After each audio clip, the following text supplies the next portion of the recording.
శ్రీశైలం సోమవారం శివస్వాములపై police lathi charge చేయడంపై YCP నేత మాజీ మంత్రి రోజా సెల్వమణి స్పందించారు. ఈ మేరకు ఆమె ఎక్స్ వేదికగా ఓ ప్రకటన విడుదల చేశారు. దేవుడంటే భయం లేదు, భక్తులంటే గౌరవం లేదు. ఈ రాక్షస పాలనలో ఆలయాలకు రక్షణ లేదు, అసలు భక్తికి విలువ లేదు. రౌడీ మూకల అరాచకాలను చోద్యం చూసిన పోలీసులు శ్రీశైలంలో మాల వేసుకున్న శివస్వాములు సామాన్య భక్తులపై మాత్రం లాఠీల జూడం హేయమైన చర్య.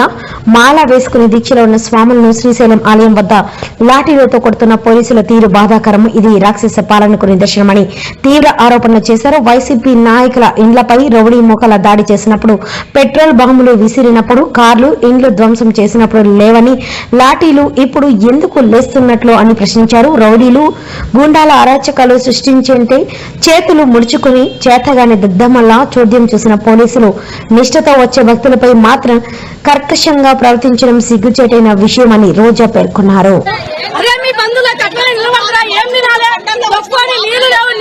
శ్రీశైలం జాతరకు వచ్చి దేవుని దర్శనం చేసుకోకపోదామని మంత్రి వస్తున్నాను ఎంతమంది నాగం చేసినాం. ఇప్పుడు దర్శనం లేదు, ఏం లేదు. టికెట్ పెట్టుకుని ఎక్కడి నుంచో ఏ రోజు నుంచి వచ్చినాం మేము హైదరాబాద్కి వెళ్ళి.